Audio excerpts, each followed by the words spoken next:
Hello friends, welcome to my channel Study Zone Never Stop Learning. Today I am going to teach you class 10 chapter The 100 Dresses part 1 and part 2. So let's start with part 1. The 100 Dresses part 1 is a story written by Eleanor Estes that revolves around a Polish girl, Wanda Petronsky, and her arrogant classmates, primarily Peggy and Madeline, who would always tease her for her appearance and attire. So 100 dresses एक ऐसी लड़की की कहानी है, Wanda पेट्रॉन्स्की, polish girl जो बहुत जिसके उसके साथ उसके क्लासमेट्स हैं जो उसको हमेशा टीज़ करते रहते हैं, पेगी और Maddie. Wanda was a gentle girl who had immigrated to America with her family. वो एक सिंपल सी लड़की थी जो अपनी फैमिली के साथ अमेरिका में सेटल हो गई थी. Her parents enrolled her in a school that mainly consisted of American students. उसके पेरेंट्स ने उसे एक ऐसे स्कूल भेजा जहाँ पे अमेरिका के बच्चे पढ़ते थे. Her classmates would often make fun of her name as it was quite different from others and treated her with contempt. उसके क्लासमेट्स उसके नाम का भी मजाक उड़ाते ही थे, उसके बिहेवियर, उसके लुक्स के साथ साथ, क्योंकि उसका नाम बहुत अजीब था as compared to all. Being poor, Wanda wore a faded blue dress to school and always remained quiet and rarely said anything when she was teased by her classmates. वो वांडा जो थी बहुत करीब थी, उसी की वजह से वो एक फेडेड सी ब्लू ड्रेस पहन के स्कूल आती थी और बहुत शांत रहती थी. और कभी कभार जब उसको टीज़ किया जाता था उसके क्लासमेट्स द्वारा तो वो बोलती थी, कभी नहीं बोलती थी ऐसे, तो बहुत हम्बल थी. She had no friends and would always remain lonely in school. उसके कोई दोस्त नहीं थे और हमेशा अकेले रहती थी स्कूल में. She came from Boggins Heights and her feet were usually smothered with dry mud. वो आती थी बॉगिन साइड से और उसकी जो फीट थी वो मड से भरी रहती थी ज़्यादातर. So she sat in one corner of the classroom. तो इसलिए वो एक कॉर्नर में जाके बैठ जाती थी अपनी क्लास के. Peggy and Maddie would often ridicule her appearance and dressing sense. Peggy और मैडी उसके ड्रेसिंग सेंस, उसके अपीयरेंस का मजाक उड़ाते थे. Tired of all the taunting remarks, she once claimed to have 100 dresses and 60 shoes in her closet at her home. इन सब को सुन के इन लोग की बातें सुन के उसने एक दिन टॉन्ट मार दिया, ये कह दिया कि मेरे पास 100 ड्रेसेस हैं और 60 शूज़ हैं मेरे घर में, मेरी अलमारी में. Peggy and Maddie grew more inquisitive about her claim and wondered why she wore the same dress to school if she had so many dresses in her wardrobe. Peggy और मैडी ने ये सुनकर सोचा कि अगर उसके पास 100 ड्रेसेस हैं, उसकी वार्डरोब में इतने सारे शूज़ हैं, तो वो एक एक कपड़े पहन के क्यों आती है स्कूल.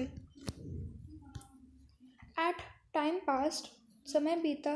पेगी और Maddie wouldn't miss an opportunity to tease Wanda and always waited for her before to school so that they could make fun of her.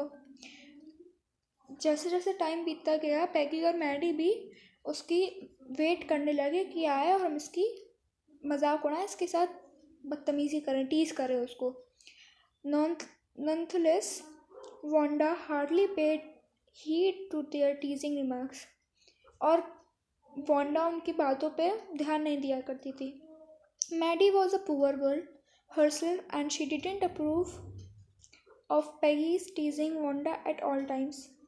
Maddie भी एक गरीब लड़की थी और वो कभी भी पेगी के खिलाफ नहीं जाती थी वांडा के लिए. However, she was terrified that she could become the next target if she objected. उसको डर था कि अगर मैंने वांडा का साथ दिया तो मैं श्योरली पेगी का अगला टारगेट बन जाऊंगी और मुझे भी ऐसे ही टीजिंग्स मिलेंगी. She was afraid that she might also lose her best friend Peggy if she complained. उसको ये डर था कि अगर मैंने कंप्लेन की तो मैं अपनी दोस्त पेगी को खो दूंगी. Although Peggy's purpose was not always to hurt Wanda unnecessarily, she was more eager to know why Wanda was lying about having 100 dresses and 60 pairs of shoes in her closet when asked. उसका ये कहना है कि पैगी हमेशा उसे hurt नहीं करना चाहती थी वांडा को, बट उसको ये जानना था, वो ईगर थी ये जानने को कि क्यों वांडा ने ये कहा कि उसके पास 100 ड्रेस और 60 पेयर ऑफ शूज़ हैं उसके क्लोजेट में, जब उसने पूछा था ये. Meanwhile, a drawing and coloring contest was held in the school in which all the students had participated, and Mandy was confident that Peggy would win the competition among girls. Competition हुआ drawing और colouring का, और उसमें Maddie को पूरा भरोसा था कि पैगी ये कंपटीशन जीतेगी. A few days passed and Wanda didn't turn up for school. कुछ दिन बीत गए और वांडा स्कूल नहीं आई. But nobody noticed her absence. किसी ने उसकी एब्सेंस नोटिस ही नहीं करी. As she had no friends in our class. क्योंकि उसकी कोई दोस्त नहीं तो उसकी एब्सेंस या प्रेजेंस को क्यों कोई नोटिस करेगा. Soon the result of the competition was declared, and Wanda Petronsky won the competition in which she drew beautiful sketches of 100 dresses. जल्दी रिजल्ट आया ड्राइंग और कलरिंग कॉन्टेस्ट का. उसमें वांडा पेट्रॉन्स्की जीत गई क्योंकि उसने 100 ड्रेसेस स्केचेस की थी, बहुत सुंदर सुंदर. Peggy, Mandy and all other students were awestruck with Wanda's creative work. Finally, the truth came out about the 100 dresses that Wanda often claimed to have in her closet. जल्दी जैसे ही contest के बारे में पता चला कि वो जीती, तो उनको पता भी चल गया कि वो क्यों 100 ड्रेसेस के बारे में कहा करती थी. एक्चुअली उसके पास 100 ड्रेसेस और 60 शूज़ के वो पेंटिंग्स थी, इसलिए वो कहती थी. Peggy and Maddie felt guilty for teasing and understanding Wanda's talent and treating her badly. Peggy और मैडी को अपनी गिल्ट का एहसास हुआ. They realized that Wanda was a talented girl who drew such lovely sketches and was the most deserving winner of the drawing competition. उनको realise हुआ कि Wanda एक टैलेंटेड लड़की थी जिसने इतनी सुंदर अच्छी स्केचेस बनाई, और वो एक बहुत डिजर्विंग विनर थी इस ड्राइंग कंपटीशन की. अब चलिए मैं आपको पढ़ाती हूँ 100 dresses part 2. So let's start. The 100 Dresses Part 2 is the second installment of the story written by Eleanor Estes. ये एक सेकेंड पार्ट है 100 Dresses 1 के बाद 100 Dresses 2 सेकेंड पार्ट है जो एलेनोर एस्टेट्स ने लिखा है. The lesson begins with a letter sent by Wanda's father to her school. Lesson शुरू होता है वांडा के फादर ने लेटर भेजा स्कूल में वहाँ से. In the letter he inform the school authorities about their decision of resettling to a big city. उस लेटर में ये लिखा था कि वो एक नई बिग सिटी में रीसेटल हो रहे, मतलब वो स्कूल वो छोड़ रही है, इसलिए वो लेटर भेजा था उसके फादर ने. He also mentioned that nobody would tease Wanda for her unique name of or appearance in the new city. उन्होंने ये भी लिखा कि वांडा को अब कोई भी टीज नहीं करेगा उसकी इस न्यू सिटी में जहाँ वो पढ़ने जाएगी. After reading the letter the teacher Miss Mason was shocked when she realised that Wanda was teased with derogatory comments by her classmates. ये लेटर पढ़ के जो टीचर थी, क्लास टीचर थी मिस मैसन, उनको शॉकिंग हुआ कि वांडा टीज की जाती थी और उनको इस बारे में पता नहीं था उसी की क्लासमेट्स के द्वारा. Maddie felt guilty for being a coward as she never stop Peggy from taunting Wanda. Maddie ने इस बात का गिल्ट फील किया क्योंकि वो कितनी कावर्ड लड़की थी कि उसने पेगी को कभी स्टॉप नहीं किया वांडा को टॉन्ट करने से. She was so upset that she couldn't focus on her studies and often had nightmares of mistreating the poor girl. बहुत अपसेट थी वो, मैडी बहुत अपसेट थी क्योंकि उसने रोका नहीं उसको, पेगी को वांडा को टॉन्ट करने से, और वो अपने पढ़ाई पे ध्यान भी नहीं दे पा रहे थे. उसको रात को भी सपने आते थे कि वो मिसट्रीट कर रही है, टीज कर रही है उस पुअर गर्ल को, वांडा को.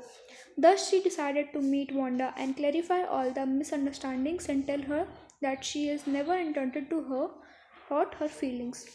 उसने फिर डिसाइड किया कुछ दिनों बाद कि वो वांडा से मिलेगी और जितनी भी मिसअंडरस्टैंडिंग्स थी वो क्लियर करेगी और उसको ये भी बताएगी कि उसका कभी ये इंटेंशन नहीं था उसकी फीलिंग्स को हर्ट करने का. She was determined to go to Wanda's place and inform her about winning the drawing competition. उसने सोचा कि चलो हम जाते हैं वांडा की घर और उसको इन्फॉर्म करते हैं कि उसने विनिंग कंपटीशन जीता है, उसने ड्राइंग का कंपटीशन जीत लिया है.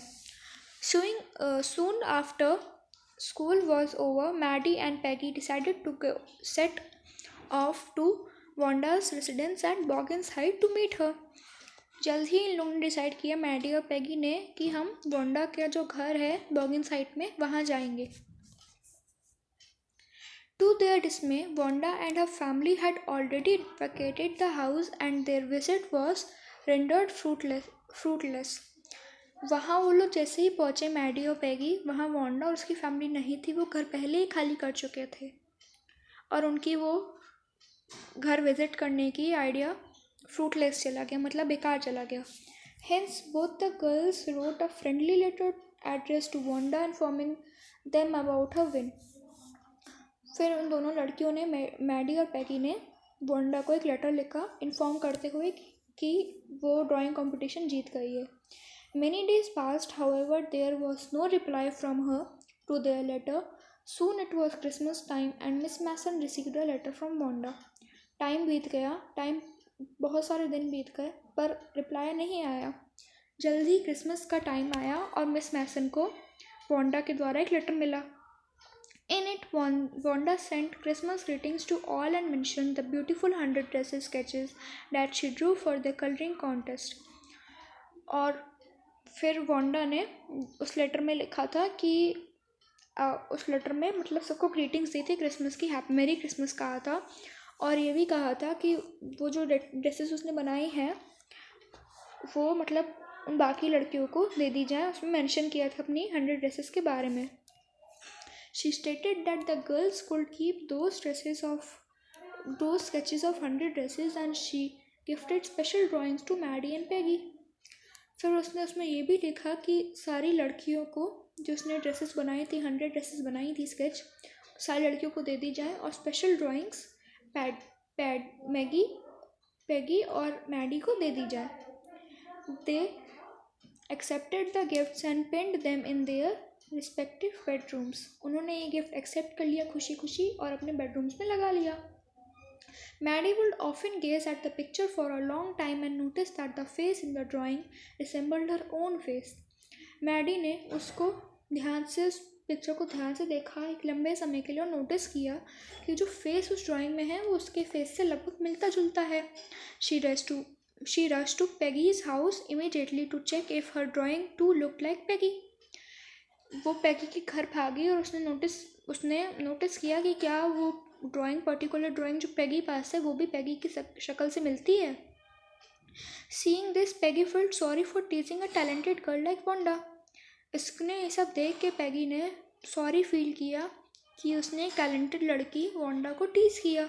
She wondered that though she had passed derogatory remarks about her name and appearance, Wanda always remained quiet and never complained about it. वो जानती थी, उसको ये था, उसने सोचा कि हम इसको इतना टीज करते थे उसके नाम का, उसके अपीयरेंस का, फिर भी वांडा ने कभी कुछ नहीं कहा, हमेशा शांत रही. Maddie wiped her tears and often thought of Wanda standing alone in that sunny spot in the schoolyard. Maddie ने अपने आंसू पोंछते हुए सोचा कि क्यों वांडा वहाँ पे अकेले सनी स्पॉट्स में स्कूल के यार्ड में अकेली खड़ी रहती थी. Rightfully claiming about her 100 dresses all lined up in her closet, finally they realized racial discrimination ruins personal lives and relationships. Finally उन्होंने रियलाइज़ किया कि जो उन्होंने अपने उस लड़की और अपने बीच में जो डिफरेंस लाया था पुअर और अमीर का, वो गलत था. वो लोगों की पर्सनल लाइफ और रिलेशनशिप को भी अफेक्ट कर सकता है. अगर आपको मेरी ये video the 100 dresses part 1 and part 2 both में पसंद आई हो तो इसे लाइक और सब्सक्राइब और शेयर करना ना भूलें. और अगर आपको इसमें कोई भी डाउट हो तो कमेंट बॉक्स में डाल दें. Thank you.